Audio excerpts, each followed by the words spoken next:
Tenemos aquí a nuestro hermano Luis, su esposa, y a su esposa. Bienvenidos, hermanos, nosotros les queremos. ¿Cómo le dice casa de oración? Bienvenidos, hermana. Bienvenidos y que se queden. Gloria a Dios, aleluya. Bienvenidos, hermanos, qué bueno que hoy se dieron tiempo de venir aquí a casa de oración. Chimalhuacán, fuente de agua viva, son bienvenidos. Las puertas están abiertas para ustedes y para todo aquel que quiera escuchar la palabra del Señor. Gloria a Dios. Está en pluma, mis hermanos, libreta. Hoy es viernes, mi hermano. Hoy quiero...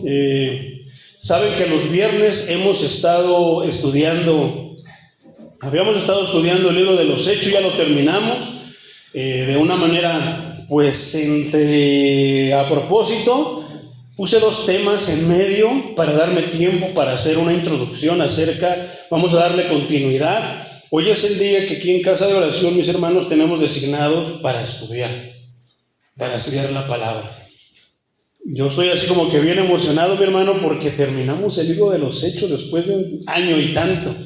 Entonces, la visión se abrió, mi hermano, pudimos estudiar acerca de los lugares, palabras importantes en el idioma griego que fue el que se escribió. Pudimos ver tantos datos importantes que nos tomaron 64 mensajes, creo, para 28 capítulos. Entonces, gloria al Señor. Yo creo que no va a ser la excepción. No tengo idea cuánto nos vayamos a tardar, lo que tengamos que tardarnos. Pero, mi hermano, yo te quiero presentar esta carta como una carta bien importante. El pastor Chuy Olivares, mi pastor, él llama a la carta de los Romanos como la columna vertebral del Evangelio. Entonces, no es menos importante que el libro de los Hechos ni que ninguna otra carta, pero tiene mucha profundidad, tiene mucho jugo, hay que escudriñarla lo más que podamos. Por eso, mi hermano, yo te voy a pedir que los viernes te traigas tu libreta, porque me voy a ir rápido va a haber muchos versículos hoy, mi hermano, no los voy a poder leer todos por tiempo, pero vamos a solamente estudiar 6 versículos. A manera de introducción, son 7 versículos, creo. Vamos a la carta a los Romanos, mi hermano. Carta a los Romanos, me voy a estar apoyando con Reina Valera, versión contemporánea. Tú sígueme ahí en tu Biblia, mi hermano. Entonces, hoy hay un reto, mi hermano. ¿Te acuerdas que nosotros, algo que yo estaba meditando en estos versículos que vamos a estudiar, ¿te acuerdas que el apóstol Pablo nos enseñó que cuando prediquemos el Evangelio, no vayamos y demos todo regalado como si no nos costara, como si nos hubiera costado a nosotros? 0 confesión positiva, 0 oración de fe, 0 invitar a Cristo a tu corazón. No, predícales el Evangelio. Eso es lo que muchas iglesias, muchos predicadores no hacen. Predicar el Evangelio, se van por lo facilito. ¿Cuántos quieren recibir a Cristo en su corazón? Pues todos lo quieren recibir, todos quieren la bendición de Dios. Pero a ver, predícales el Evangelio, desmenúzales la palabra, háblales para que entiendan por qué es tan importante la palabra de Dios. Y cuando va a haber estudios como el día de hoy, hermano, muchos se aburren, a muchos no les gusta estudiar la palabra de Dios. Les gustan los mensajes, las predicaciones que les dan bendiciones a todo al por mayor, pero no les gusta escudriñar la palabra de Dios. Pero es aquí donde nosotros, los que le amamos, los que somos salvos por el poder de su palabra, nos deleitamos. ¿Ok? Gloria al Señor Jesucristo, mis hermanos. Entonces, mantén tu dedito ahí en tu Biblia, mi hermano. Te voy a hablar acerca de una manera introductoria. Siéntense, hermano, porque me voy a tardar un poquito. Cuando yo te diga que es el versículo 1, entonces, bueno, vamos puesto de pie por reverencia a la palabra de Dios. Vamos a leer el versículo 1 y toma su asiento, mi hermano. ¿Ya lo tienen? Amén. Gloria a Dios. Poderoso es el Señor. Carta a los Romanos. Pues vamos a iniciar esto, hermano. Con el estudio de la carta a los Romanos, vamos a poder entender a qué se refería el apóstol Pablo cuando él decía, predica a Cristo. ¿Cómo? ¿Al Cristo de las películas? ¿Al Cristo que está en la cruz, que dice, sígueme? No, hermano, a ese no. Al Cristo crucificado y a Cristo resucitado. Ese es el Evangelio. Amén. Versículo 1 dice así: en el nombre de Jesús, que sea todo para la gloria de Dios, mi hermano. Dice: Pablo, siervo de Jesucristo, llamado a ser apóstol, apartado para el evangelio de Dios. Tome su asiento. A manera de introducción, mi hermano, te quiero hablar un poquito así a grandes rasgos de lo que vamos a estar viendo en todo este estudio, mi hermano. Esto es lo que pues muchas veces enseñan las escuelas bíblicas. Yo voy a tomar ese papel porque al final de cuentas tengo esa responsabilidad de ser predicador, de ser maestro. Entonces voy a pedir que con tu pluma apuntes todos los versículos, o si no traes pluma, mi hermano, recuerda que se está grabando el tema y que todo va a estar ahí para que lo veas cuando tú quieras. ¿Ok? Vamos a empezar, mis hermanos, entonces la epístola de Pablo a los romanos. ¿Tú sabes qué es una epístola, mi hermano? ¿Tienes idea de qué es una epístola? Hay dos definiciones, mi hermano. Una definición es una obra literaria en forma de carta, en prosa o verso, con un objetivo moralizante, didáctico o humorístico. Pero la definición bíblica es un escrito que se dirige a determinadas personas, en especial los de los apóstoles a sus fieles. Y eso es interesante, mi hermano. Entonces, ¿por qué te digo esto? Porque esta es una epístola, la epístola del apóstol Pablo a los romanos.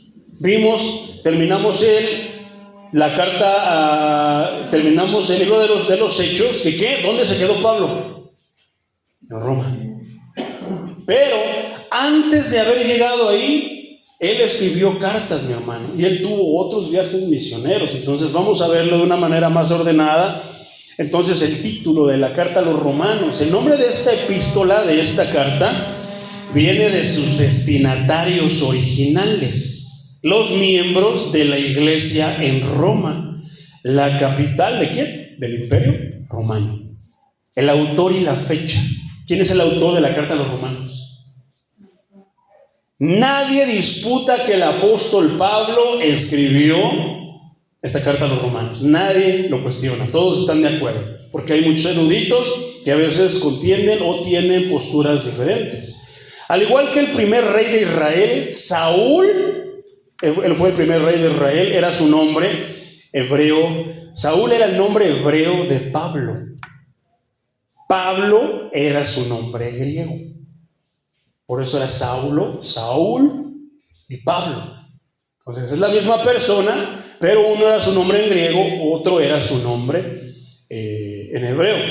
Pablo era de la tribu de Benjamín, como él lo menciona en la carta a los Filipenses capítulo 3 versículo 5, que dice: fui circundado el 8º día y soy del linaje de Israel, de la tribu de Benjamín, soy hebreo de hebreos y en cuanto a la ley fariseo.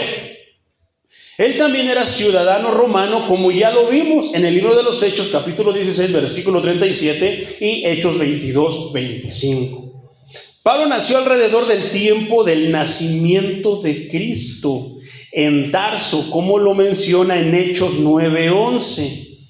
Una ciudad importante, lo vimos también en Hechos 21:39, en la provincia romana de Cilicia, localizada en Asia Menor. ¿Dónde dijimos que era esto? ¿Te acuerdas de dónde era el apóstol Pablo en estos días? Yo hice mención de qué país. Acuérdate. Intenta recordar de qué país estamos hablando. ¿No te acuerdas? ¿No te acuerdan? Turquía. Es la Turquía, hoy en día es Turquía. Entonces, él pasó gran parte de los primeros años de su vida, ¿dónde? En Jerusalén. ¿Te acuerdas? Como un alumno del celebrado rabino. ¿Quién era su maestro? ¿Te acuerdas? Gamaliel. Eso está en Hechos 22:3. Al igual que su padre, antes que él, Pablo era un fariseo, como está en Hechos 23:6. Un miembro de la secta judía más estricta. Poderoso es el Señor. Todo esto es lo que nos hace ver Filipenses 3:5. Milagrosamente convertido mientras iba a Damasco. ¿Te acuerdas que él iba con un propósito y que de repente se le apareció el Señor Jesucristo? Pablo, esto hablamos del año más o menos 33 y 34 después de Cristo, mi hermano. ¿A qué iba? A arrestar cristianos a esa ciudad, a Damasco. Pablo inmediatamente comenzó a proclamar el mensaje del Evangelio, como está en Hechos 9:20. Después de haber escapado con mucha dificultad de que le quitaran la vida en Damasco, como se menciona en el capítulo 9 del libro de los Hechos, en la segunda carta de los Corintios, capítulo 11, versículos 32 y 33. Pablo pasó 3 años en Arabia Nabatea, al sureste del Mar Muerto, como está en Gálatas 1, 17 y 18. Durante ese tiempo recibió gran parte de su doctrina como revelación directa del Señor. Eso es algo impresionante, porque los demás apóstoles recibieron la doctrina de parte de la boca del Maestro. Caminaron con el Maestro, vivieron con el Maestro, durmieron con el Maestro y andaban con el Maestro. Pero Pablo todo lo contrario. Pablo lo perseguía. Pablo tenía esa misión de terminar con la secta de los nazarenos, como ellos lo llamaban. Pero se le apareció el mismo Señor Jesucristo y Él le dio revelación. ¿Qué quiere decir eso? Que de repente pareciera que le quitaron el chip, se lo insertaron otra vez, pero con la información correcta. Y era tremendo de ver cómo él pensaba que servía a Dios, como lo vimos en el capítulo 28 del libro de los Hechos. Que muchos piensan que maldiciéndonos, como por ejemplo, ¿has escuchado esto? ¿Cómo dice? Católico ignorante, seguro protestante. Y yo digo, no tienen idea de lo que están diciendo. Católico ignorante, seguro protestante, pues es que viene la verdad. Y por supuesto que va a protestar. ¿Por qué? Porque a la luz de las Escrituras se pueden ver todas las fechorías y muchas doctrinas erróneas y torcidas de cierta iglesia. Entonces, pero ¿cómo es que ellos con este tipo de frases, con este tipo de mensajes, de ideas, piensan que están sirviendo a Dios, piensan que se están manteniendo fieles a Dios? ¿Cuántos otros muchos no nos dicen muchas cosas? Me pareciera el enemigo de nuestras almas, a propósito lo hace, ¿verdad? Nunca pasa a esta hora, pero hoy sí pasa. Pero bueno, gloria a Dios.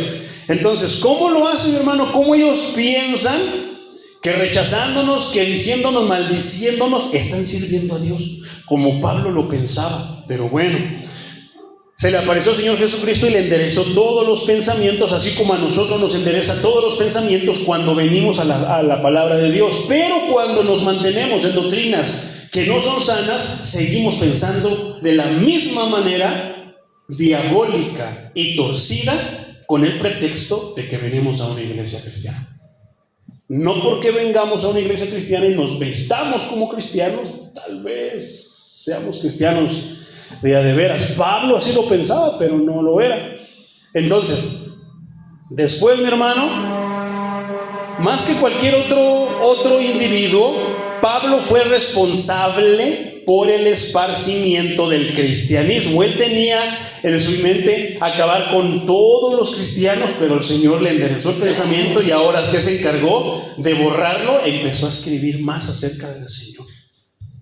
Poderoso es el Señor. Él fue el que esparció el evangelio, mi hermano, en todo el imperio romano. Él hizo 3 viajes misioneros por gran parte del mundo mediterráneo, predicando incansablemente. Esta palabra es bien interesante, incansablemente. Si Pablo predicaba el evangelio incansablemente, ¿cómo lo predicamos nosotros? Poderoso es el Señor. Predicando incansablemente el evangelio en un tiempo en el que él buscaba destruirlo, como está en Hechos 26:9. Después de que regresó a Jerusalén llevando una ofrenda, ¿te acuerdas que estudiamos que él llevaba una ofrenda para Jerusalén, para la gente pobre? ¿Te acuerdas? y para las necesidades de ahí, fue falsamente acusado por algunos judíos, como está en Hechos 21, 27 al 29, salvajemente golpeado por una multitud enfurecida, como está en Hechos 21, 30 y 31, y arrestado por los romanos, aunque los gobernadores Félix, Festo, así como también Herodes Agripa, no lo encontraron culpable de ningún crimen. La presión de los líderes judíos mantuvo a Pablo bajo la custodia romana.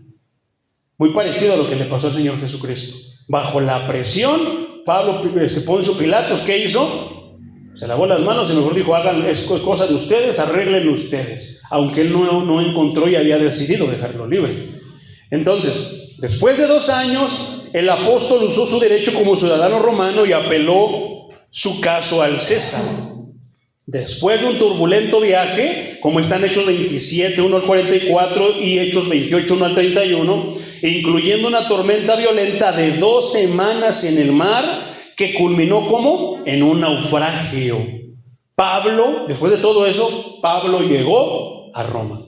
Eventualmente soltado por un breve periodo de ministerio, fue arrestado una vez más y murió como un mártir en Roma alrededor del año 65 al 67 después de Cristo. La segunda carta a Timoteo, capítulo 4, versículo 6, dice: yo estoy a punto de ser sacrificado y el tiempo de mi partida está cercano. ¿Cómo es que él sabía que ya iba a morir? Pablo escribió Romanos. ¿Dónde escribió? Ese es un dato, mi hermano. Estamos estudiando. Esto no es predicación. Estamos estudiando la carta a los romanos. ¿Dónde escribió Pablo la carta a los romanos? ¿Tú sabes dónde la escribió? La escribió desde Corinto. Como las referencias a Febe en Romanos 16:1. Les recomiendo a nuestra hermana Febe, diaconisa de la iglesia en Cencrea. Cencrea está ¿dónde? En Corinto. Gallo y Erasto, eso está en Romanos 16:23, quienes estaban asociados con Corinto, indican: el apóstol escribió la carta hasta el cierre de su tercer viaje misionero. Esto lo más probable, según los eruditos y según los historiadores, es más o menos que fue por el año 56 después de Cristo. Conforme se preparaba para partir a Palestina con una ofrenda para los creyentes pobres en la iglesia de Jerusalén, como está en Romanos 15:25, a Febe se le dio la gran responsabilidad de entregar esta carta ¿a quiénes? A los creyentes romanos, como está en Romanos 16:1 y 2. Ahora, mi hermano, ¿cuál es el contexto histórico de la carta a los romanos? Porque tenemos que saber todo esto, porque es parte de, para después ubicarnos en lo que escribió la carta. Primero, Roma era capital y la ciudad más importante del Imperio Romano. Fue fundada en el 753 antes de Cristo. Pero no es mencionada en las Escrituras sino hasta los tiempos del Nuevo Testamento. Roma está localizada, ya sabemos dónde está Roma, ¿verdad? Está localizada a lo largo de las cuencas del río Tíber, alrededor de 24 kilómetros del mar Mediterráneo. De repente dices: ¿y esto para qué me sirve? Pero cuando tú vas al mapa te puedes dar cuenta de las distancias, lo que abarcaba e inclusive lo que sufrían y caminaban los siervos de Dios en ese tiempo. Parece que no tiene sentido, pero tiene mucho sentido. Hasta que un puerto artificial fue construido cerca de Ostia.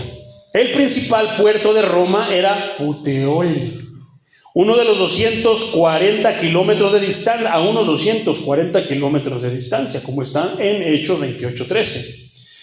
En el día de Pablo, la ciudad tenía una población de más de 1 millón de personas, muchas de las cuales eran esclavas. Roma se jactaba de tener edificios colosales, tales como el Palacio del Emperador, algo bonito, el Circo Máximo y el Foro. Pero su belleza era manchada por los barrios en los que tantos vivían. ¿Tantos quiénes? Tantos esclavos, tantos pobres. De acuerdo con la tradición, Pablo fue martirizado afuera de Roma en la Vía Ostiana durante el reinado de ¿quién? ¿Te acuerdas que te mencioné el nombre de el César que estaba en ese tiempo? ¿Te acuerdas quién es? Nerón. Esto fue más o menos entre el año 54 y 68 de esta era, después de Cristo. Algunos de aquellos que se convirtieron en el día de Pentecostés probablemente fundaron la iglesia de Roma. Eso es un dato interesante. Esto lo puedes ver en Hechos 2:10. Pablo había buscado por mucho tiempo visitar la iglesia romana, pero se le había hecho imposible hacer esto, como dice Romanos 1:13. Lo veremos más adelante. Esto es un dato interesante. En la providencia de Dios, la incapacidad de Pablo de visitar Roma le dio al mundo esta obra maestra inspirada de doctrina del Evangelio. ¿A qué me refiero? A la carta a los romanos. Es una obra maestra la carta a los romanos. No es cualquier una carta nada más así. No, hermano. Vamos a verlo. El propósito primordial de Pablo al escribir Romanos fue enseñar las grandes verdades del Evangelio, de la gracia a quienes, a creyentes que nunca habían recibido instrucción apostólica. Esto es bien interesante, hermano. Si tú quieres tener madera, quieres tener abundancia para predicarle a alguien que no se lea a una alma nueva, la carta a los romanos, hermano. Si tú quieres predicarle a Cristo crucificado y resucitado, la carta a los romanos, hermano. Los evangelios hablan de la vida de Cristo, pero esto es después de que Cristo ya había ascendido a los cielos. Si tú quieres tener armas para predicar, para ser un predicador, pero de fuego de veras, no de los gritones que hablan todo y no dicen nada. No, de un predicador de la talla, como eran los apóstoles, tenemos al Espíritu Santo, hermano. La cosa es de que los predicadores de hoy buscan en todo menos la asistencia del Santo Espíritu de Dios. Entonces, no estamos peleados, no, al contrario, yo te invito a que cuando tú hagas un mensaje, llénate de cosas que te hablen de la Biblia. Diccionarios, enciclopedias, concordancias, tantas herramientas que hay el día de hoy, hermano. Yo las uso, hermano, y me sirven de muchísimo para poder yo hacer una prédica expositiva, no una prédica... voy a predicar acerca de esto, lo que el Espíritu me dé, como muchos lo hacen, y terminan contando sus historias, sus aventuras. Siempre cuentan sus vivencias. Se les va, ya no tienen que decir, que cuentan testimonio, porque no saben qué decir.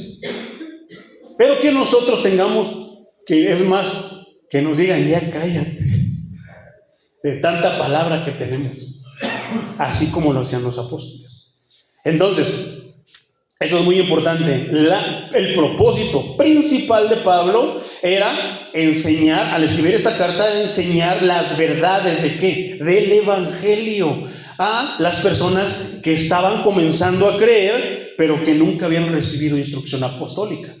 Esos son los que nos vamos a encontrar en la calle. Muchos andan a su manera, como pueden, invocando el nombre del Señor, y el Señor, al ver la necesidad, al ver el clamor de una persona allá afuera, ¿qué va a hacer? Va a mandar a sus siervos. ¿Y qué eres tú? Un siervo, una sierva del Señor. No dudes que el Señor te va a tomar en cuenta para que les vayas a predicar. Entonces hablábamos de, por ejemplo, qué cruel, hermano, qué triste es ver como una persona como el carcelero de Filipos, con una necesidad tan grande, y que nosotros vayamos a predicarle la farándula, lo que se predica hoy en día, que le digamos, ¿quieres invitar a Cristo a tu corazón?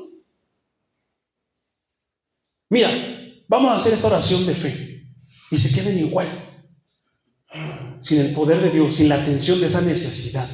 Qué cruel seríamos, hermano, que nosotros, teniendo el tesoro del Señor, la medicina del Señor, vayamos con esas cosas a decirles eso.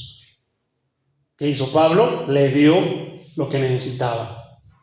Cree en el Señor Jesucristo y serán salvos, no solamente tú, sino toda tu casa. ¿No? Por eso vamos a usar la columna vertebral del Evangelio, lo que Pablo recibió de revelación por medio del Señor Jesucristo. Esta carta también lo introdujo a una iglesia donde él era personalmente desconocido, no lo conocían, pero esperaba visitar pronto por varias razones importantes. Una, edificar a los creyentes, como está más adelante en Romanos 1:11. El segundo, predicar el evangelio, Romanos 1:15. Y conocer a los cristianos romanos para que pudieran alentarlo a él. A veces nosotros también necesitamos aliento, mi hermano. Como dice Romanos 1:12 y Romanos 15:32. Otro propósito 4, orar mejor por él. Hermanos, no se olviden también de orar por mí. Yo también soy siervo del Señor, yo también tengo necesidades, yo también me canso, yo también me desanimo. Oremos los unos por los otros, como está en Romanos 15:30. Y ayudarlo con su ministerio planificado en España, como está en Romanos 15:28. A diferencia de algunas de las otras epístolas de Pablo, como la primera carta a los Corintios, la segunda, la carta a los Gálatas y otras cartas, su propósito al escribir no era, eso es importantísimo también, hermano, no era teología aberrante o reprender la vida impía. Hay algunas que sí es para reprender la vida impía. Está la carta a los Corintios, por ejemplo, el capítulo 6, el versículo 9. No erréis, ni los adúlteros, ni los fornicarios. Está reprendiendo a la vida impía.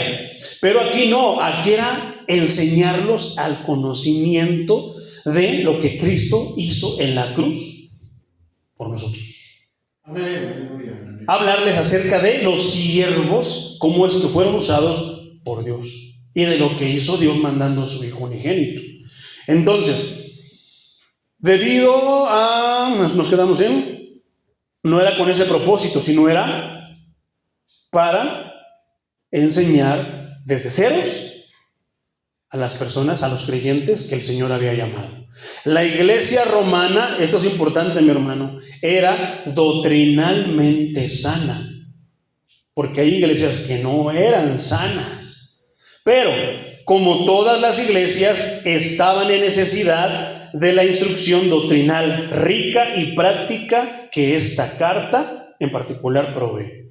Que nosotros seamos, Casa de Oración Chimalhuacán, Fuente de Agua Viva, seamos doctrinalmente sanos, no quiere decir que ya no necesitemos, no, al contrario, necesitamos más y más y más y más. Hay temas históricos, temas teológicos. Debido a que Romanos es primordialmente una obra de doctrina, o sea que es fundamental, contiene poco material histórico. Pablo usa figuras del Antiguo Testamento, eso se refiere con histórico, lo que ya pasó, sino que les enseñaba de la vida de Cristo. Pero había personajes históricos del Antiguo Testamento, tales como ¿quién? Como Abraham, como en Romanos 4:1-25, habla de Abraham, como David. En Romanos 4, del 6 al 8, habla de David. Como Adán, Romanos 5, 12 al 21, habla de él. Como Sara, la usa de ejemplo, Romanos 9:9. Como Rebeca, Romanos 9:10. Como Jacob y Esaú, Romanos 9:1 al 13. Y Faraón, Romanos 9 al 17. Los usa como ilustraciones para lo que está hablando. Mucho más que nosotros usemos, a veces tendremos que usar nuestro testimonio como ilustración para algo, un mensaje que el Señor nos esté dando. Pero si podemos usar la misma Biblia, toma más poder. Pero a veces es primordial que usemos alguna de nuestras experiencias, porque ¿cómo voy a predicar algo que yo no he vivido? ¿Cómo voy a predicar algo que no me consta? ¿Cómo voy a hablar de algo en lo que, pues es que dice la Biblia, ¿no? Pero yo como que no lo creo. No, tenemos que hablar verdad y tiene que sonar a verdad. ¿A poco no? Él también relata algo de la historia de Israel, como están los capítulos 9, 1 al 33, Romanos 10, 1 al 21 y Romanos 11, 1 al 36. El capítulo 16, de 1 al 27, provee vistazos interesantes de la naturaleza e identidad de la iglesia del primer siglo y de sus miembros. Yo te pregunto, hermano, ¿tú sabes cuál es tu identidad? ¿Cuál es tu identidad en Dios?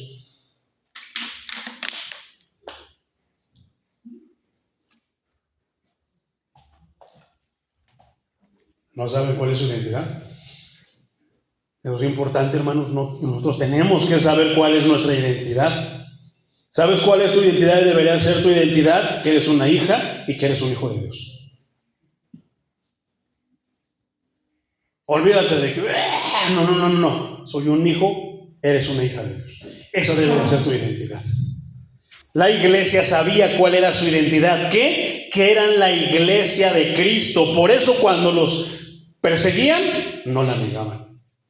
Estaban dispuestos a morir porque sabían, tenían muy claro que su Salvador, el Salvador de la iglesia primitiva, había muerto por ellos en la cruz del Calvario. Por eso ellos no les pesaba. La cuestión es de que ahora no tenemos dinero, no tenemos esto, nos pasa aquello, nos resbalamos, nos muerde el perro y ya no queremos venir. Está lloviendo, no quiero venir. ¿Por qué? Porque a veces no tenemos bien marcada nuestra identidad. El Hijo de Dios, hasta el fin del mundo, va a seguir a su Dios. Cristo lo dijo, lo acabamos de estudiar. La misión es difícil, pero no es imposible.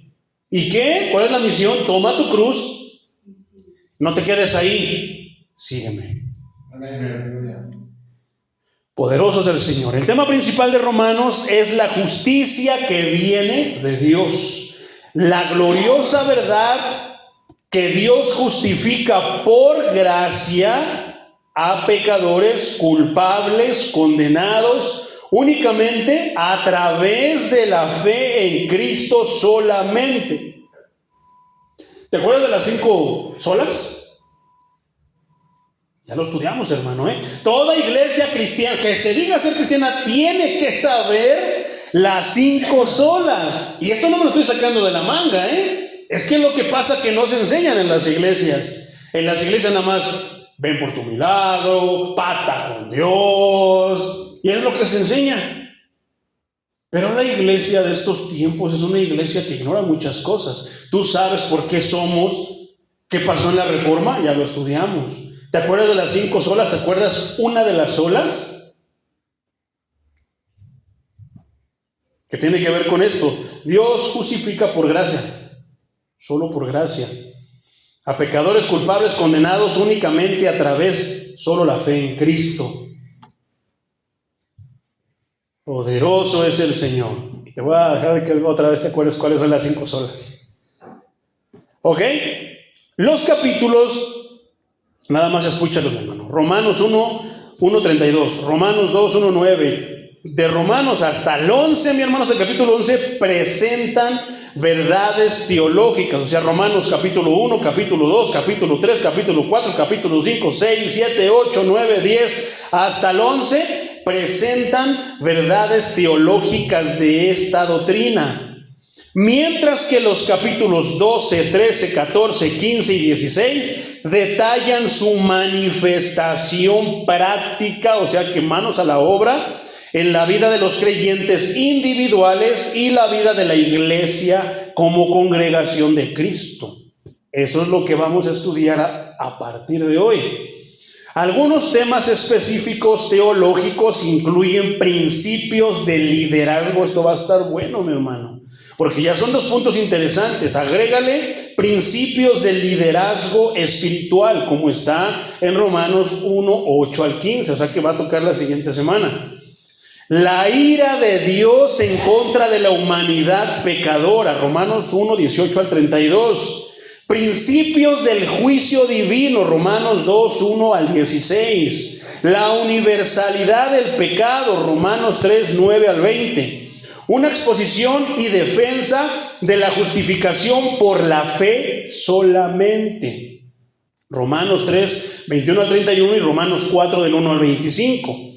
La seguridad de la salvación. Hay quienes no tienen la seguridad de su salvación, hermano. Piensan que porque, se pierde, hoy la perdí, mañana la encontré. Otra vez soy salvo, pero mañana no, al ratito sí, ahora no. No tienen claro ese tipo de cosas, mi hermano. Y son cosas que están escritas aquí. Pues lo vamos a estudiar a detalle. Después, así como, ¿quién tuvo grande bendición por el libro de los Hechos? Yo, en lo personal, mi hermano, se me amplió la visión, la mente. Esto no va a ser la excepción. El libro de los Hechos lo hablamos personalmente, pero también a manera de congregación. Pero esta, aparte de que es para la iglesia, a manera de congregación, es muy importante que es de manera individual. Vas a aprender muchísimo. La transferencia del pecado de Adán, Romanos 5, 12 al 21. La santificación, como está en Romanos 6, 1 al 23, Romanos 7, 1 al 25 y Romanos 8, 1 al 39. También vamos a estudiar la elección soberana, como está en Romanos 9, 1 al 33. Ya está todo especificado, mi hermano. El plan de Dios para Israel, como está en Romanos 11, 1 al 36. Dones espirituales para que veamos lo que realmente dice la Biblia y no las payasadas que se han inventado en estos días y que se predican todo menos a Cristo. No, Casa de Oración Chimalhuacán, Fuente de Agua Viva, y nosotros los predicadores, ¿qué somos? Cristocéntricos. A nosotros Cristo nos basta. No necesitamos más. Para todas las iglesias es aburrido, que no hay acción, no hay empoderamiento, no. Para nosotros nos basta la palabra, la sola escritura. Porque nosotros somos cristianos. Nosotros no andamos por emociones, no andamos por vista, andamos ¿por qué? Por fe. La elección soberana, como está en Romanos 9, 1 al 33. También vamos a estudiar el plan de Dios para Israel, Romanos 11, 1 al 36, dones espirituales y piedad práctica, aplicándola, viviendo con la piedad. Romanos 12, 1 al 21. La responsabilidad del creyente para el gobierno humano. Porque hay muchas veces que el cristiano se siente Superman y que no debe de, que la autoridad de este mundo no tiene autoridad sobre ellos. No, hermano, sí tiene autoridad sobre nosotros y nosotros tenemos que estar sujetos a las leyes de este mundo. Y vamos a ver qué pasa cuando choca con la palabra de Dios. ¿Para dónde nos tenemos que inclinar? Pero mientras no choque con la palabra de Dios, tenemos que ser ciudadanos modelos. La responsabilidad para con el gobierno humano. Romanos 13, 1 al 14. Y principios de la libertad cristiana. Aquí vamos a ver los límites de la libertad cristiana, porque hay muchas iglesias que están esclavizadas. Son legalistas, se esclavizaron a que si haces esto.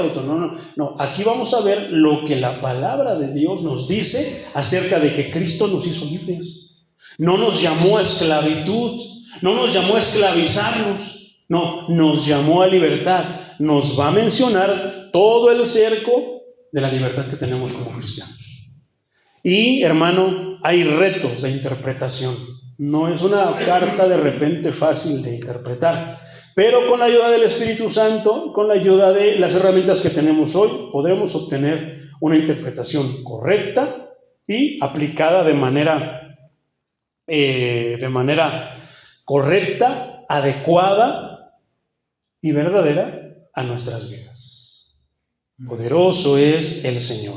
Entonces hay retos de interpretación, mi hermano. Vamos a ver, por ejemplo, como la obra doctrinal preeminente en el Nuevo Testamento, Romanos naturalmente contiene varios pasajes difíciles. La discusión de Pablo ¿como cuáles? Como la discusión de Pablo por la perpetuación del pecado de Adán, como está escrito en el capítulo 5. Es uno de los pasajes teológicos más profundos de las Escrituras. La naturaleza de la unión de la humanidad. Fíjate, ¿qué está pasando aquí? Nunca hace esto y se está haciendo la pantalla así. No me gusta mucho hablar del enemigo de nuestras almas. Pero, a final de cuentas, sí existe. Qué chistoso que ya no se quiere abrir. Ya no se está abriendo mi bosquejo. Pero poderoso es el Señor. Vamos a seguir nosotros. Algo está sucediendo, pero nosotros vamos a seguir. La voy a reiniciar. Ahorita seguimos. Entonces, hay retos teológicos, mi hermano. Retos de interpretación. Romano naturalmente tiene varios pasajes difíciles. La discusión de Pablo sobre la perpetuación del pecado de Adán es una de ellos. La naturaleza de la unión de la humanidad con Adán y cómo su pecado fue transferido a la raza humana. siempre ha sido un tema de debate, mi hermano, y de debate intenso. Estudiantes de la Biblia también están en desacuerdo en que Romanos 7 al 25 describe la experiencia de Pablo como un creyente o como un incrédulo. Lo vamos a ver porque es un tema de debate. O es una herramienta literaria sin intención alguna de ser autobiográfica. Eso es muy importante, mi hermano. Que Pablo no estoy haciendo, ni estamos haciendo, ni Pablo quiso hacerlo como una autobiografía de él. No, es que tenemos que entrar en este contexto, mi hermano, para que nosotros podamos ver qué es lo que estaba pasando. Entonces, las doctrinas cercanamente relacionadas con la elección, ese es un tema interesante. Y la soberanía de Dios, otro tema bien interesante, porque en estos días las iglesias hablan acerca de Dios, pero no hablan, mi hermano, no mencionan mucho acerca de la soberanía de Dios. Tenemos un Dios soberano. ¿Qué quiere decir soberano? Que no le pide permiso a nadie, no le pide opinión a nadie y que la hace si quiere. Pero en estos días, ¿qué es lo que se hace? Por ejemplo, por interpretaciones como de que yo declaro, estás obligando a Dios, le estás dando una orden, entonces ya no es el alfarero, sino es el barro el que le da la orden a Dios. Pero es algo que se supone que suena poderoso, pero nada que ver, hermano. Entonces, nuestro Dios es soberano, el Dios de la Biblia, el Dios creador de los cielos y de la tierra, el Dios de Abraham, de Isaac, de Jacob, de David, de Elías, el Dios de Pablo, es un Dios soberano. Nuestro Dios es el mismo Dios, es un Dios soberano. Entonces, poderoso es el Señor. ¿Por qué esto ha confundido a muchos? Otros cuestionan si los capítulos como el capítulo 9, 10 y 11 de Romanos enseñan o no que Dios tiene un plan futuro para la nación de Israel. Es otro tema confuso de repente. Algunos han ignorado la enseñanza de Pablo de la obediencia del creyente al gobierno humano. ¿A poco no? Entonces va a estar tremendo, hermano. Esto nos va a ayudar a crecer como cristianos, nos va a ayudar a crecer como personas. Estos son banquetes espirituales de lujo. Poderosos del Señor. ¿Esto en qué? En el nombre del activismo. Mientras que otros la han usado para defender la obediencia de esclavo a gobiernos totalitarios. O sea, de que la han torcido. Todos estos y más retos de interpretación son explicados, mi hermano. Lo vamos a explicar, lo vamos a estudiar. Entonces, ahora sí vamos a empezar con el versículo 1. A grandes rasgos esto es lo que vamos a ver. Suena mucho, ¿verdad? Pero suena bien interesante. Va a ser temas bien interesantes, hermano. Ahora sí, entonces, ¿cómo decía el versículo 1, mi hermano? ¿Alguien que me pueda ayudar a leerlo?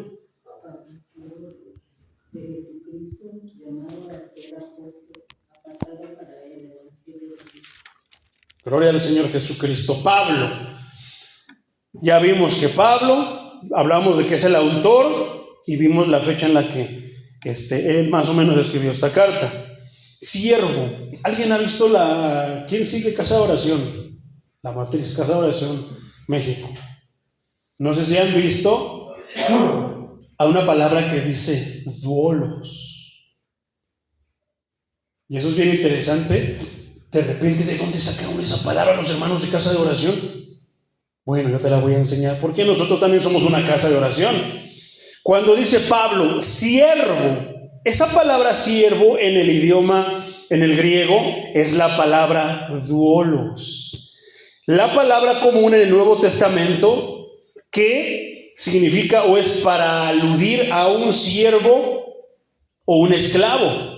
Aunque en la cultura griega se refería con más frecuencia al servicio involuntario y permanente de un esclavo, Pablo usó este término para emplearlo en su sentido hebreo, para describir a un siervo, fíjate, eso es importante e interesante, describe a un siervo que se compromete de manera voluntaria a servir a un maestro a quien ama y respeta. Es un duolo. Pues cuando veamos ese duolo, servidores de veras, servidores voluntarios que sirven al maestro, a su maestro, porque lo aman y porque lo respetan. ¿Cuántos de aquí son duolos? Gloria al Señor, que te consideras un duolo. ¿Por qué? Porque de manera voluntaria amas a tú. Él no te obligó, Él no nos obligó, no nos puso una pistola. No venimos con milagros, no venimos, ¿qué? Venimos, ¿por qué? Porque Él nos ofreció la salvación, nos ofreció la sanidad espiritual, la sanidad del corazón. Por ejemplo, Gálatas 1:10 dice esto, mi hermano: ¿busco acaso el favor de la gente o el favor de Dios? Es un duelo. ¿O trato acaso de agradar a la gente? Si todavía buscara yo agradar a la gente, no sería siervo de Dios. Qué tremendas palabras del apóstol Pablo, ¿verdad? Tito 1:1, por ejemplo, dice lo siguiente: yo, Pablo, siervo de Dios y apóstol de Jesucristo. Vamos a ver algo relacionado con esa palabra apóstol. Según la fe de los escogidos de Dios y el conocimiento de la verdad que corresponde ¿a qué? A la piedad. Un duelo. Poderoso es el Señor Jesucristo. Entonces dice Pablo, siervo, ¿y qué más dice? Pablo, siervo de Jesucristo, llamado a ser apóstol. Esa palabra apóstol, mi hermano, es bien interesante. Es interesantísima. Apóstol, la palabra griega traducida al español quiere decir uno que es enviado. Eso quiere decir apóstol. Uno que es enviado. Pero aquí hay una controversia, mi hermano, acerca de los apóstoles que se llaman apóstoles hoy. Vamos a seguir estudiándolo y vamos a aclarar eso para que nos quede bien clarito. Entonces, ¿qué quiere decir apóstol? Uno que es enviado. ¿Enviado por quién? En este caso, por Dios. En el Nuevo Testamento se refiere en principio a los 12 hombres que Cristo escogió para que lo acompañaran. ¿Te acuerdas que eso está en Marcos 3, 13 al 19? Ahí Él los llama y te da los nombres de todos. 12 apóstoles que ¿quién escogió? ¿Y qué? Los envió. ¿A dónde? ¿A qué los envió? Lo estudiamos en la misión, es difícil pero no imposible. ¿A qué los envió? A predicar las buenas nuevas. Entonces, y después Judas, pues ahora sí que les echó la soga al cuello, se ahorcó y tomó su lugar. ¿Quién? Lo vimos en Hechos. Matías, quien fue elegido por los otros apóstoles para reemplazar a Judas. Eso está en Hechos 1:15 al 26. Cristo les dio poder. ¿Te acuerdas que antes nada más los seguían? Pero cuando Él los delega como apóstoles, como sus servidores, ¿qué les da? No puede mandarlos, porque es necesario que una persona tenga una trayectoria, porque es necesario que una persona tenga bases, raíces en una iglesia, porque si no tiene raíces, si no tiene bases, no tiene el poder de Cristo, no es porque Él dice, no, el poder se debe a la fidelidad. Dios no le va a dar poder a una persona que no es fiel. Por eso es interesante, por eso es necesario que los que van a tocar en el grupo de alabanza, que los que van a predicar, inclusive, ¿qué decía acerca de los 7 diáconos que escogieron? Inclusive los que limpian los baños tienen que ser llenos del Espíritu Santo y tienen que tener ¿qué? Bases y raíces en la congregación. Hay personas que quieren los lugares bonitos, no quiero ser predicador, yo quiero esto, pero qué agradable, fuimos con el hermano Alfonso a platicar con él y él decía, no hermano, póngame a limpiar los baños. Ese es un siervo de Dios que tiene hambre, que quiere servir, quiere ser un duelo. Voluntariamente Él se está ofreciendo, ¿a qué? A servir a su Dios, sin importar que no sea un lugar en los que lo vean. A Él lo que le importa, ¿a quién? Al siervo lo que le importa es que su Dios lo vea.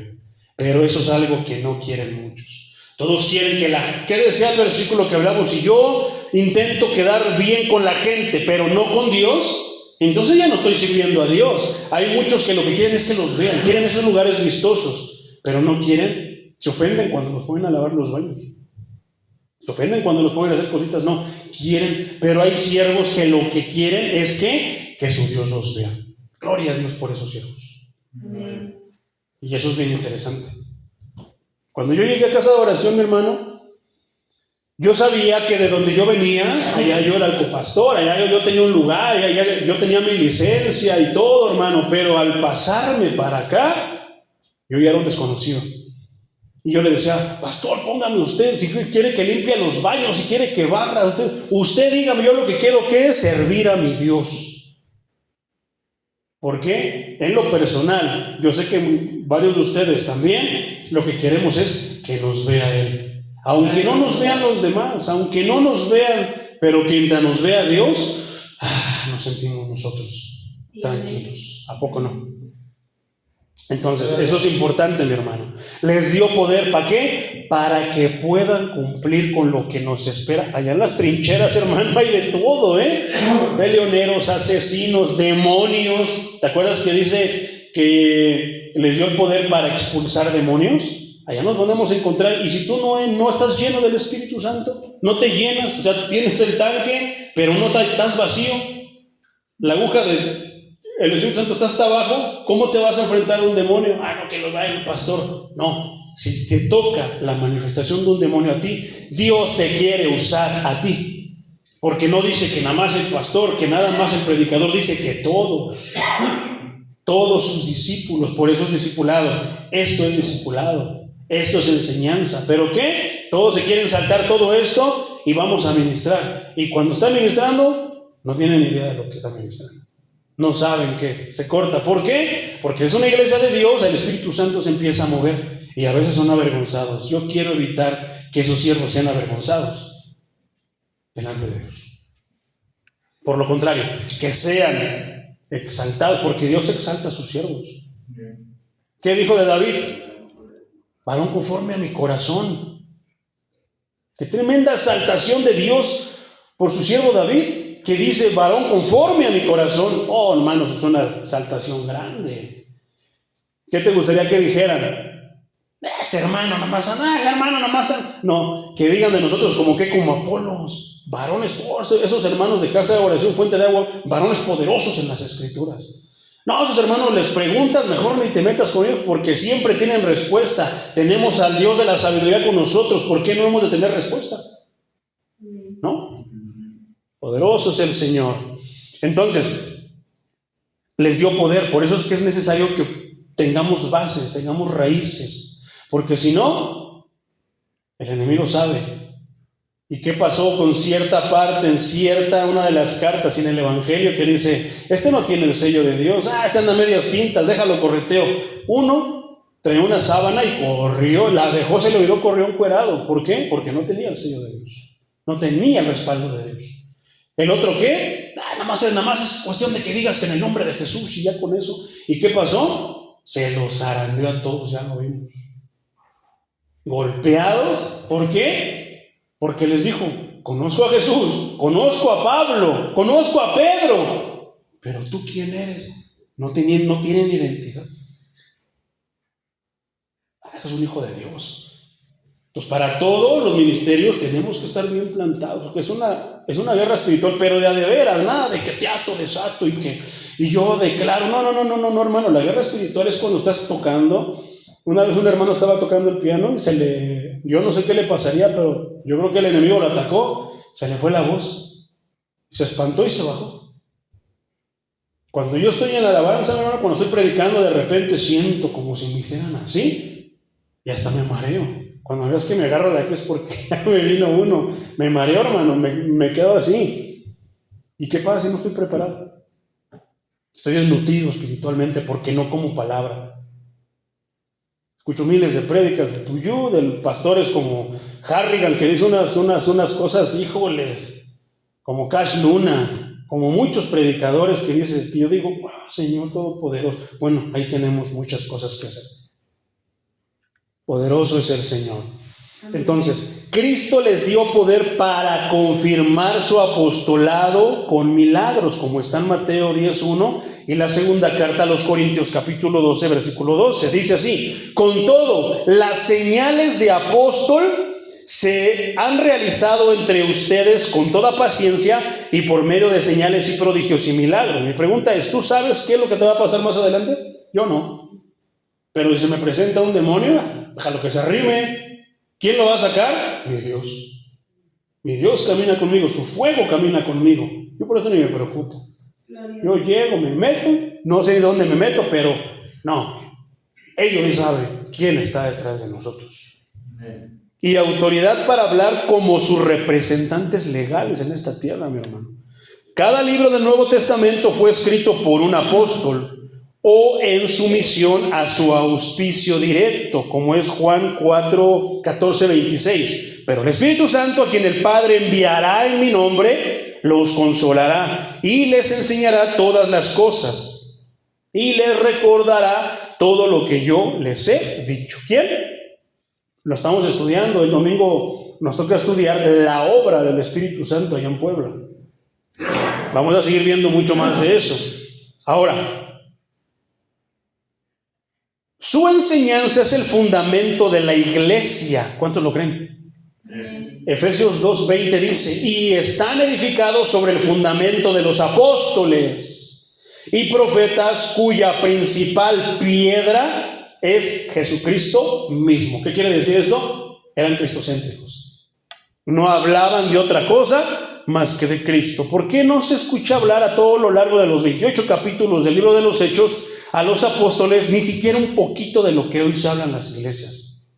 De todas esas frases que suenan a conjuros, parecen conjuros, hermano, lo que se habla en las iglesias. Está tremendo, mi hermano. Cómo se ha distorsionado, cómo se ha alejado la iglesia de estos tiempos de la palabra de Dios. Poderoso es el Señor. Cristo mismo seleccionó a Pablo para esta posición, como está en Hechos 9:15, Hechos 22:14 y Hechos 26:16. Inclusive Gálatas 1:1 dice así: yo Pablo, apóstol, y entre paréntesis dice, y no de los hombres, ni por medio de los hombres, sino por Jesucristo y por Dios el Padre, que lo resucitó de los muertos. ¿Qué predicaba? Cristo. ¿Y a Cristo cómo? Cristo crucificado y Cristo resucitado. Poderoso es el Señor. Y lo adiestró para cumplir este ministerio, como dice Gálatas 1:12, te lo voy a leer, apúntalo. Pues yo no lo recibí ni lo aprendí de nadie, sino Jesucristo me lo reveló. Gálatas 1:16 dice de la siguiente manera: revelar a su Hijo en mí, para que yo lo anunciara entre los no judíos, no me apresuré a consultar a nadie. ¿Qué garantía, hermano? Una de las garantías que yo tengo como ministro de Dios es que el Señor me trajo y el Señor me puso. Confío totalmente en eso. Algunas veces sí he batallado, he tenido la duda de repente: Señor, ¿no me puse yo solito?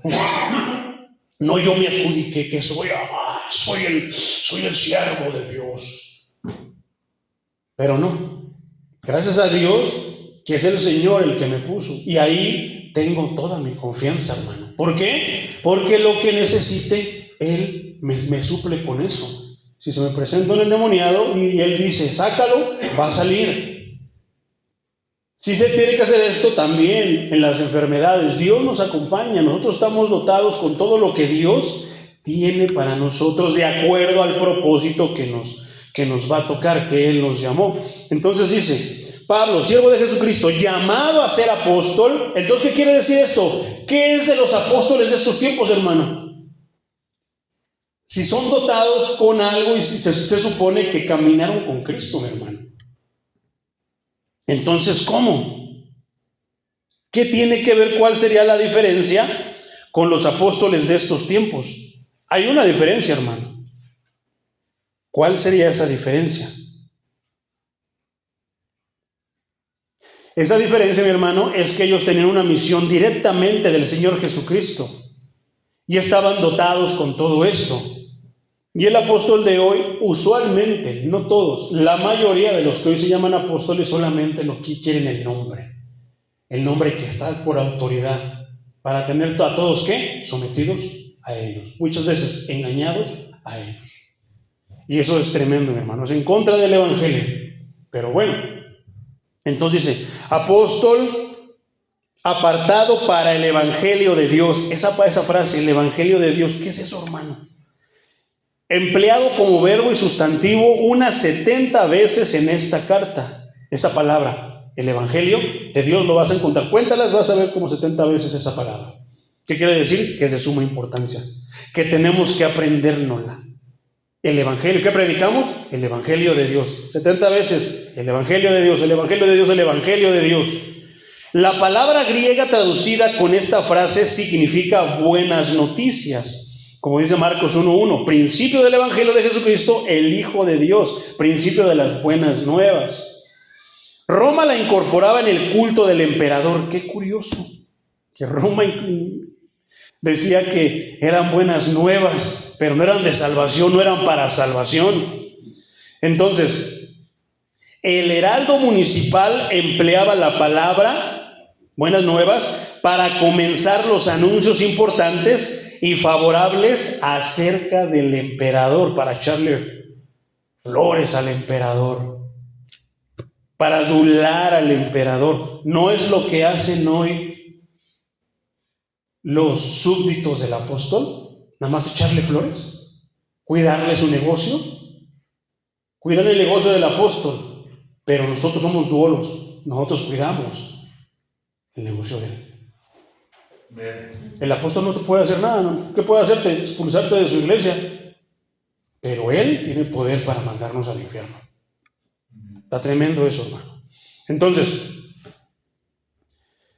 para comenzar y adular al emperador, como el nacimiento de un hijo o algo así por el estilo. La buena noticia que Pablo trae no es del emperador, sino ¿de quién?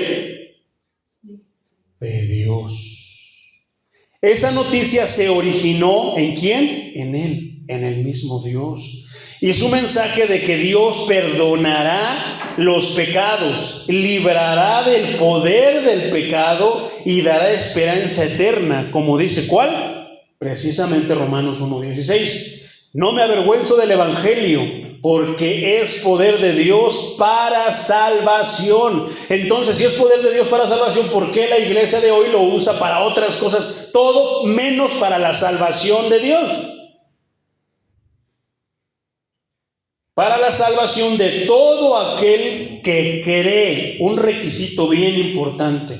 A ver, ven conmigo, repite conmigo esta oración de fe. ¿Qué te garantiza? ¿Tú puedes ver en su corazón que él está creyendo? ¿Nada más porque repite lo que tú le dices? No, claro que no. Estaba enseñando yo a mi mujer esto bien importante. Una congregación, hermano, que tiene no sé cuántos y todos contados, cuántos fueron llenos con el Espíritu Santo, cuántos asistieron, todo eso. Lo triste es cuántos de esos miles se congregan en iglesias. Te lo platiqué acerca de las encuestas de Billy Graham, uno de los más grandes evangelistas de este siglo, del siglo pasado, perdón. ¿Y qué dijo él? Ganó millones de personas, pero cuando hizo la encuesta acerca de los millones de personas que entregaban, entre comillas, su vida a Cristo, ¿cuántas siguieron? ¿Cuántas realmente se quedaron en una iglesia congregándose y alabando a Dios? Fueron pocas. De los millones, fueron miles. De 100,000, tal vez 500 se quedan en las iglesias. ¿Por qué? Porque todas van buscando emociones, milagros, prosperidad. Van buscando todo, pero menos a Cristo. ¿Qué hemos dicho aquí? Que en casa de oración, fuente de agua viva, ¿cuál es el requisito? Que vengan a buscar a Dios, al Dios de esta iglesia. Aquí no predicamos nada que no sea de Dios. Lamentablemente, muchos no lo hacen así. Entonces, poderoso es el Señor. Sí, amén. Primera carta a los Corintios, capítulo 15, versículo 1 al 4 dice: además, hermanos, les anuncio el evangelio que les prediqué, que es el mismo que ustedes recibieron y en cual siguen firmes. Por medio de este evangelio serán salvados, siempre y cuando, no nada más es que yo ofrezco la salvación y se queda ahí, no, hermano, fíjate esto que está diciendo el apóstol Pablo. Por eso vamos a aprender acerca del evangelio. Siempre y cuando retengan la palabra que les he predicado. ¿Por qué? Pablo dice: imítenme a mí como yo soy imitador de Cristo. ¿Qué hablaba? Las palabras de Cristo. ¿Por qué Pablo tenía esa seguridad de decirle, sí, serán salvos siempre y cuando retengan la palabra que les digo? La pregunta es, hermano, ¿tú podrías decir esto? Usar los zapatos de Pablo y decir, serás salvo siempre y cuando retengas la palabra que te he predicado. Gracias a Dios, hermano, que duermo todas las noches tranquilo. Y puedo decir eso porque no te estoy predicando otra cosa más que el Evangelio de Cristo. Amén, gloria al Señor. Tengamos siempre esa confianza, hermano. ¿Por qué? Ya te hablé de el pastor Rubalcaba. Él decía que él predicaba, él era de la prosperidad. Miles de personas, un salón grandísimo, pero que Dios en sus sueños no lo dejaba dormir, le quitó la paz. Eso que estás predicando te va a llevar al infierno a ti y a todos los que te están escuchando. ¿A cuántos Dios no les ha dicho eso? Inclusive a mi hermano, cuando yo antes de que viniera al conocimiento. ¿Por qué? Porque Dios ve en los corazones cuando realmente queremos seguir a Dios. A mí no me interesaba, hermano, personas van a llenar estadios como el hermano Juan Carlos. Yo me quedaba así, qué poco es eso. No me emocionó para nada. ¿Por qué? Porque no quiero brillar yo. Es necesario que yo mengüe para que él crezca. Pero ¿cuántos no quieren llenar estadios? Quieren tener esto, lo otro. Se les olvida que la obra es de Cristo. Se les olvida que la gente viene a verlo a Él. Y pensamos que nos vienen a ver a nosotros. Peligrosísimo. Eso se da mucho en el ministerio de los músicos. Muchas veces ellos piensan que vienen a verlos a ellos. ¿Te acuerdas de la anécdota que te conté en California? Que cayó un aguacero y que dijeron, no, ¿sabes qué? Vámonos a la palabra. ¿Cuál es el momento más importante? ¿Es importante la adoración? Sí. ¿Es importante la alabanza? Claro que sí. Pero ¿cuál es el momento más importante? Cuando Dios habla. ¿Qué? Su palabra. ¿Saben qué? Vamos mejornos a la palabra para que no se moje la gente. ¿Y qué dijo el músico?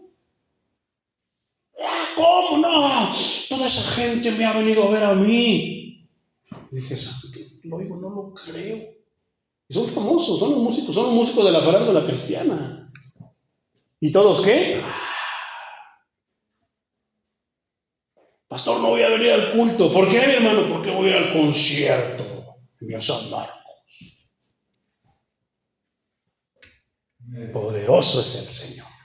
Versículo 3.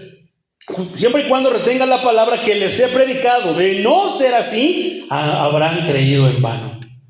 Eso no se predica, ¿eh?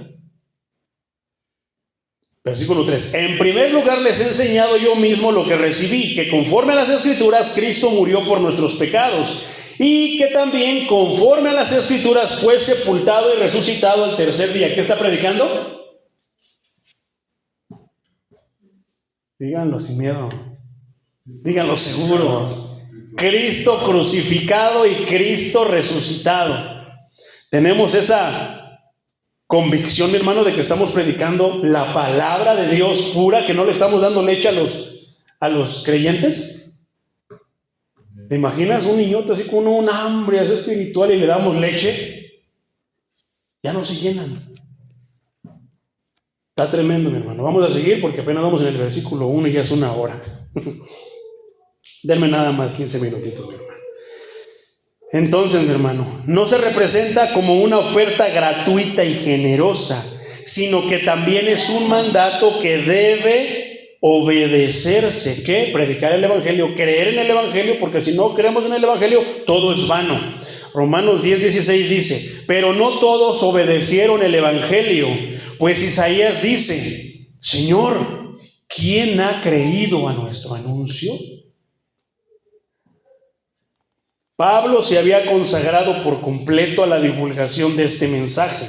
Primera carta a los Corintios, capítulo 9, versículo 23 dice, y esto hago, ¿por qué? Por causa del Evangelio, para ser copartícipe de él. ¿Cuántos quieren ser copartícipes de él?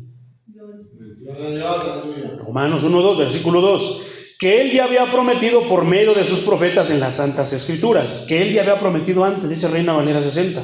Los antagonistas judíos de Pablo lo acusaron de predicar un mensaje nuevo y revolucionario que no tenía relación alguna con el judaísmo.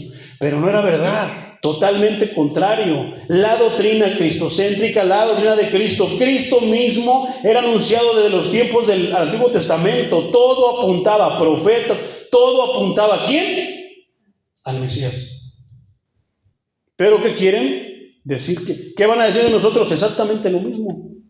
Que nuestra doctrina está torcida, que no. ¿Por qué? Porque intentamos cuadrarnos a Cristo, a la palabra de los apóstoles. Hechos 21-28 habla de eso, hermano. Pero el Antiguo Testamento está repleto de profecías acerca de Jesucristo y el Evangelio. Como en la primera carta de Pedro, capítulo 1, versículo 10, dice: los profetas hablaron de la gracia destinada a ustedes. Estudiaron e investigaron con detalle todo acerca de la salvación. Mateo 5, 10, 17 también habla de eso. Hebreos 1, 1 también habla de eso. Dice: Dios, que muchas veces y de distintas maneras habló en otros tiempos a nuestros padres, ¿por medio de quiénes? Por medio de los profetas. Ahora dice: el que ya había prometido por medio de sus profetas a las Santas Escrituras. Esa parte, sus profetas, todos los escritores del Antiguo Testamento, a ellos se refiere. La alusión a la ley y a los profetas abarca el Antiguo Testamento en su totalidad. Y aunque Moisés escribió la ley y el Pentateuco, las Escrituras lo llaman también un profeta, como dice Deuteronomio 18:15. Por medio de los profetas en las Santas Escrituras. A eso se refiere a algo que ya estaba escrito. Las Santas Escrituras son el Antiguo Testamento en ese tiempo. Ahora nosotros tenemos el Antiguo y el Nuevo Testamento, pero en ese momento solamente existía el Antiguo Testamento. Mientras que los escritos de los rabinos, más populares de los rabinos, que fueron tan populares en el primer siglo y estudiados por muchos con más diligencia que las mismas Escrituras, eso es lo tremendo, mi hermano, que así como pasaba en esos tiempos con los judíos, que tenían las Escrituras, los pergaminos, le ponían atención más a otros libros de personas que estudiaban las Escrituras, así como hoy leen los libros de Max Lucado. Yo no te digo que sean malos, pero le ponen más atención, le creen más a eso, más cuando te dice algo que te conviene, algo que dice: ay, no, esto está poderoso. Lo creen más eso que la misma palabra de Dios. Se creen más el libro vaquero que la palabra de Dios. Se creen más el libro de la atalaya que la palabra de Dios. Se creen todo más que la palabra de Dios. ¿Y qué dice una de las 5 solas? Sola Escritura. La sola Escritura. Nos basta y nos sobra. Poderoso es el Señor. Que fueron tan populares en el primer siglo, hermano, y es tremendo. El Antiguo Testamento, sin duda alguna, lo enseñaba. Y ahí hay muchos versículos que están alrededor de todo lo que es el libro de los Hechos. Los profetas hablaron con claridad acerca de un nuevo pacto, como está, por ejemplo, Jeremías 31:31. Vienen días en que haré un nuevo pacto con la casa de Israel y con la casa de Judá. Aquí ya se había separado Israel. La casa de Israel ya se había separado para su lado y la casa de Judá se había separado para el otro. Palabra del Señor. Está Ezequiel 36 también, Hebreos 8:6-13. Y del Mesías cuyo sacrificio lo haría posible. Y eso está en Isaías 9, 6 y 7 y Isaías 53, 1-12. Versículo 3. Les escribo acerca de su Hijo. ¿De quién? Del Hijo de Dios. Nuestro Señor Jesucristo, que conforme a los hombres descendía de David. Eso es interesante, mi hermano, porque, ¿cómo le dice? Les escribo acerca de su Hijo. Lo presenta como alguien que no lo conoce, pero dice: pero yo ya lo conozco, nuestro Señor Jesucristo. Dice: Jesús fue concebido en el vientre de una virgen por el Espíritu Santo. Aquí algo bien importante que el Espíritu me hacía meditar y que te lo quiero compartir. Cuando la Escritura se refiere a una virgen, esa palabra virgen no tiene nada que ver con divinidad, como cierta iglesia popular dice que es divina. No, se refería literal. Búsquela en el diccionario secular, que es una virgen, es una persona que no ha conocido varón.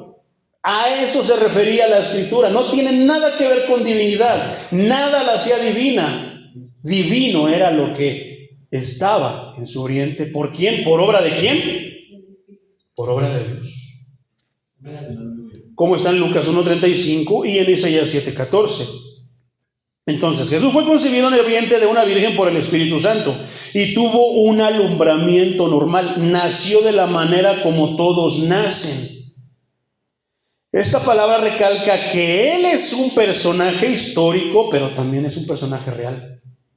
Muchos escritores antiguos bien reconocidos, incluido el historiador romano Tácito, que escribió en un libro que se llama Anales, en la parte 15, versículo 14, dice: el famoso historiador judío Josefo, en su libro Antigüedades 2:18-3, y Plinio el joven, en su libro Cartas 10:96 y 97, verifican con certeza la historicidad de Jesús. O sea, que no es un cuento, no más la Biblia lo dice, ellos lo respaldan. Cuando se refiere a que era el linaje de David, el Antiguo Testamento había profetizado que el Mesías formaría parte del linaje de David. El Antiguo Testamento, segunda de Samuel 7:12-13, Salmos 89:3-4, Salmos 89:19, Salmos 89:24, Isaías 11:1-5, Jeremías 23:5-6. Tanto María, la madre de Jesús, como José, su padre, para efectos legales, fueron descendientes de David. Juan establece el hecho de creer que Cristo vino en la carne como una prueba crucial de la ortodoxia. Esto no se mueve. El que no lo crea, entonces está metido en problemas. Primera carta de Juan, capítulo 4, versículo 2 dice: pero esta es la mejor manera de reconocer el Espíritu de Dios. Todo espíritu que confiesa que Cristo ha venido en carne es de Dios. El apóstol Juan, ¿o será que él no sabía? Y todo espíritu que no confiesa a Jesús, no es de Dios. Ya lo hablamos cuando tocamos el tema de los hijos de Dios y los hijos del diablo. Cada uno sigue a su padre. No hay un punto medio. Este es el espíritu del anticristo, el cual ustedes han oído que viene y que ya está en el mundo. Desde los tiempos de Juan, el espíritu del anticristo ya estaba en el mundo. Hijitos, ustedes son de Dios y han vencido a esos falsos profetas, porque mayor es el que está en ustedes que el que está. ¿Dónde? En el mundo. Debido a que Él es humano por completo, puede servir como sustituto perfecto del hombre. ¿Quién? Cristo. Como lo dice Juan 1:29 y segunda carta a los Corintios capítulo 5 versículo 21. Y puede también portarse como un sumo sacerdote compasivo, como dice Hebreos 4:15 y 16. Pero conforme al versículo 4 de Romanos 1. Pero conforme al Espíritu de Santidad fue declarado Hijo de Dios con poder por su resurrección de entre los muertos. Declarado, la palabra griega de la cual se deriva la palabra horizonte significa distinguir.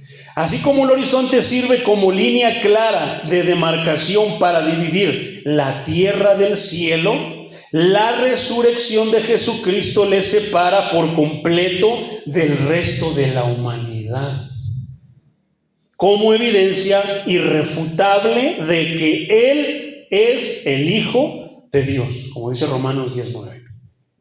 El Hijo de Dios. Este título que ocurre y se menciona unas 30 veces en los evangelios, identifica a Jesucristo como Dios mismo en esencia. La resurrección declaró sin equívoco alguno que Jesús es Dios y la expresión de Dios mismo en forma humana. Aunque fue por toda la eternidad el Hijo en anticipación de su encarnación, al entrar encarnado al mundo, fue declarado al universo entero como el Hijo de Dios y asumió una postura de sumisión al Padre. Si Él mismo tuvo esta postura, ¿por qué nosotros que somos hijos de Dios no tenemos la postura de sumisión delante de Dios, ni delante de Cristo? A veces cuestionamos mucho nos quejamos mucho. ¿Por qué? Como dice Salmos 2:7 y Hebreos 1:5-6. Ahora, el Espíritu de Santidad, que dice este versículo, en su encarnación, Cristo se sujetó por voluntad propia a la voluntad del Padre, solo a través de la dirección y la agencia y el poder del Espíritu Santo. Qué importante, ¿verdad? El Espíritu Santo, por eso lo estamos estudiando. Y la última parte que dice resurrección entre los muertos, dice, su victoria sobre la muerte fue la demostración suprema y la evidencia más concluyente de que Él es el Hijo de Dios. Versículo 5. Ya vamos a terminar, hermano. Por medio de Jesucristo recibimos la gracia del apostolado. ¿Por medio de quién? Para que por su nombre llevemos a todas las naciones a obedecer la fe. ¿Te has dado cuenta que los apóstoles de estos días, ahí está por ejemplo el apóstol de la luz del mundo, cumplía con esto? La gracia de haber recibido de Cristo. ¿Quién les dio esa gracia a los apóstoles, a los 12 apóstoles? Mismo Cristo. Allí hay una característica que diferencia a los apóstoles de los apóstoles de hoy. ¿Quién los escogió a ellos? Cristo. Para que por su nombre llevaran a todas las naciones a obedecer a la fe. ¿Cuántos apóstoles te hablan de todo y te dan y te regalan y que te den milagros y todo esto, pero no los llevan a la obediencia de la fe en Cristo? Otra característica. La gracia, dice, la gracia del apostolado. El favor inmerecido que Dios muestra a los pecadores culpables. Esa es la gracia. Esta es la primera referencia del libro a la parte más crucial del mensaje evangélico. La salvación es un regalo de Dios apartado por completo de cualquier esfuerzo o logro humano. Pero en estos días pensamos que por portarnos bien vamos a obtener la salvación. No. Entonces no me porto bien. No, hermano, no lo estás entendiendo. Dios te regala la salvación y te portas bien porque eres salvo. ¿Qué es salvo? Libre. No estás bajo yugo de nada. No eres libre de pecado. Por lo cual, porque cometerías pecado si eres libre de pecado? Eres salvo. ¿A dónde vas? A donde los salvos van a ir. ¿Dónde es? En el reino de los cielos. ¿Tú crees que en el reino de los cielos se va a colar un mentiroso? ¿Se va a colar cualquier persona que cometa cualquier tipo de pecado? No. Si así fuera, estaríamos otra vez como estamos aquí. Y no, Cristo dice que es un lugar apartado, un lugar donde no habrá lloro. ¿Te imaginas a los extorsionadores, a los rateros, a los asesinos? Dice que está libre de lágrima, que Él enjugará toda lágrima. Nos promete un lugar libre de todo lo que vivimos aquí. ¿A poco no? Amén. Pero si no predicamos el evangelio de manera correcta, ni ofrecemos y decimos que es un regalo de Dios, ¿para quiénes? Para los que creen. No, eso no. ¿Por qué? Porque el mundo, hablábamos de las tribus antes de los aztecas, de los incas, aquellos que estaban acostumbrados a dar algo, ofrecer algo a su Dios para obtener su favor. No, eso es allá en el mundo. Con Dios, el Dios creador de los cielos y de la tierra, no tenemos nosotros que darle ofreciendo nada. Porque lo tiene todo. Él es dueño de todo. ¿Qué le vamos a ofrecer? Sin embargo, Él, ¿qué dice? Nos regala la salvación. ¿A qué? No, es que a mí no me cabe en la cabeza, precisamente a los creyentes, a los que creen. Eso es lo que Pablo está diciendo. Eso es el evangelio. Eso lo predicaron los apóstoles. De repente, lejano a lo que se predica hoy, ¿verdad? Poderoso es el Señor. Entonces, el apostolado, aunque el término apóstol se refiere a los 12 de manera única y exclusiva, en un sentido más amplio y menos oficial puede describir a un creyente a quien Dios haya enviado con un mensaje de salvación.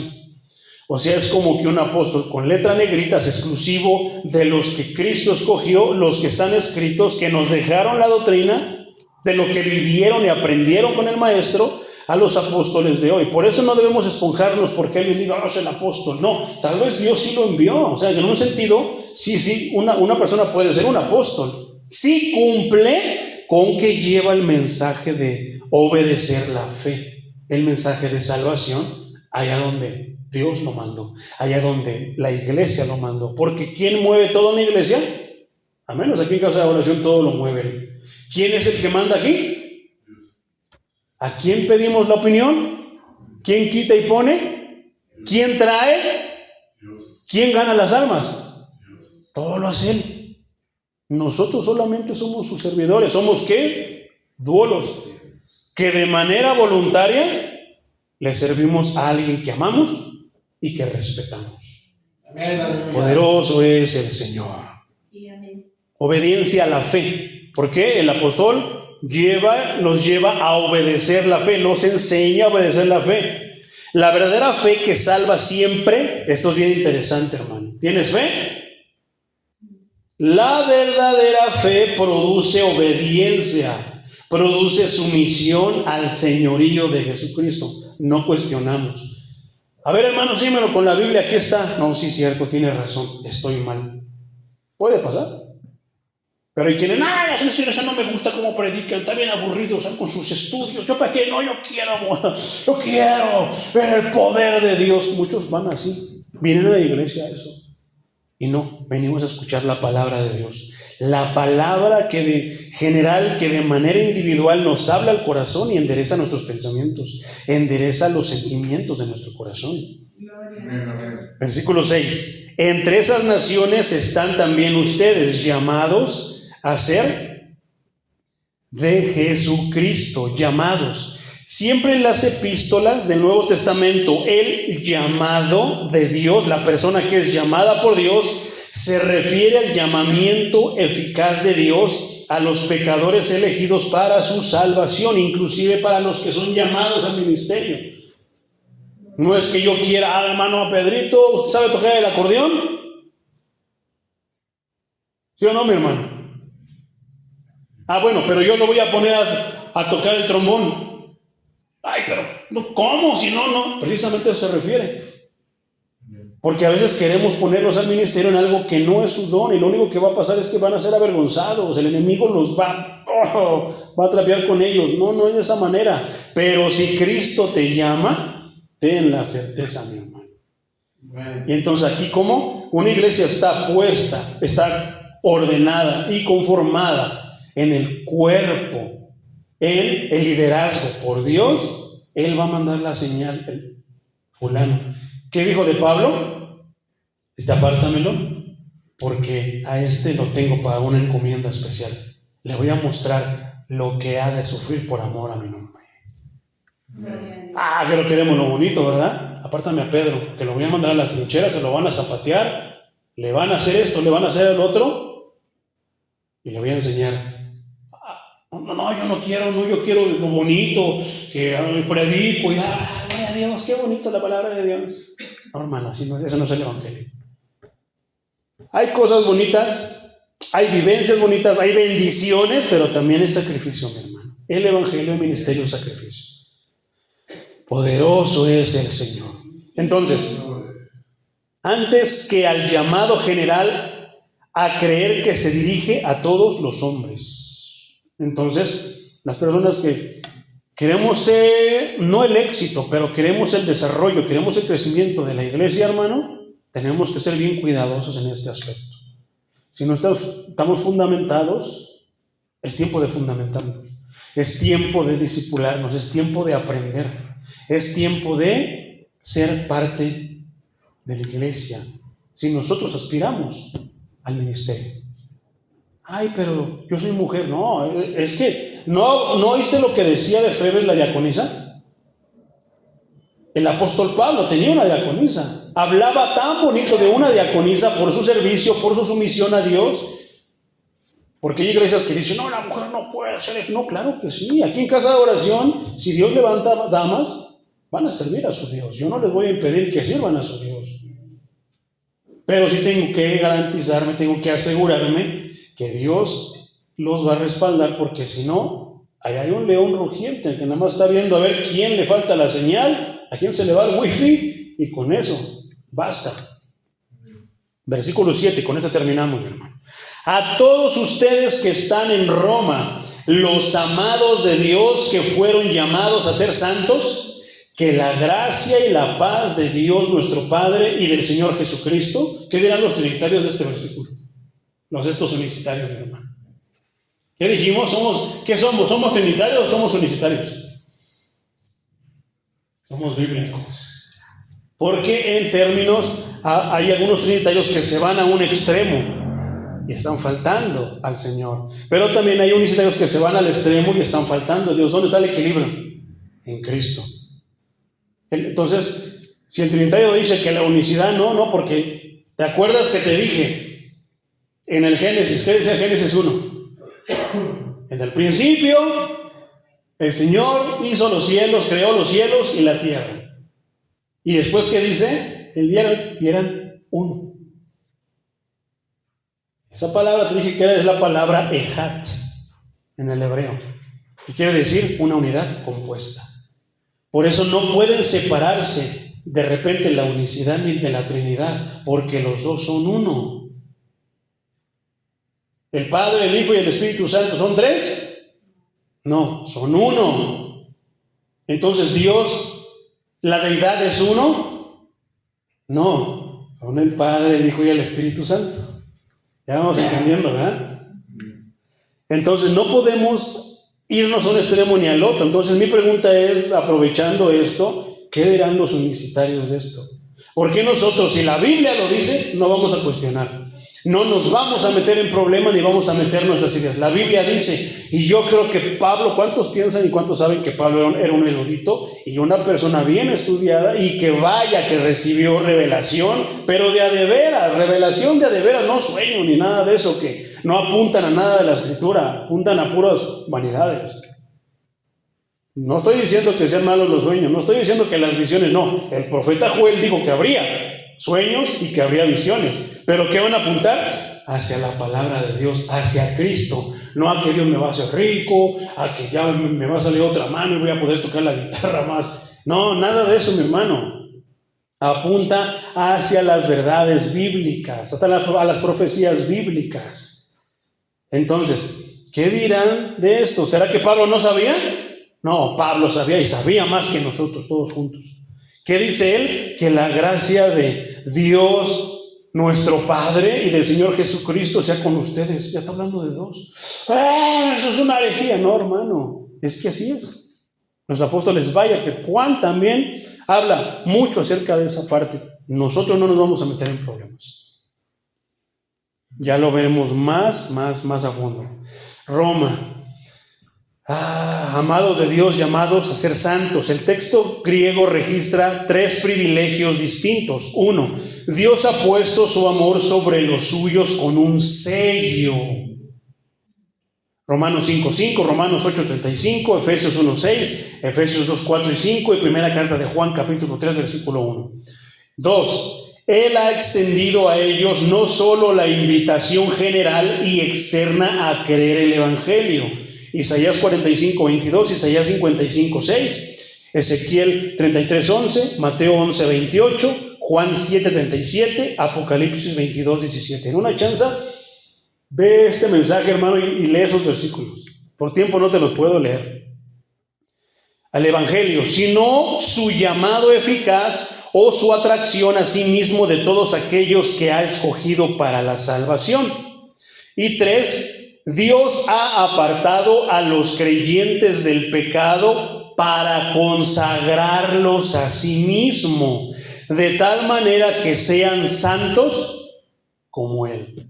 No está escrito en el Antiguo Testamento que Dios dijo, sean santos porque yo soy santo. No, el apóstol Pedro sí lo dijo también en una de sus cartas, sean santos porque yo soy santo. Los consagra a Cristo, ¿qué? Dios, ¿qué? Nos separa del mundo para consagrarnos para Él, porque Él es santo. Como está primera carta a los Corintios, capítulo 3, 16 y 17, primera carta de Pedro, capítulo 2, versículo 5, y primera carta de Pedro, capítulo 2, versículo 9.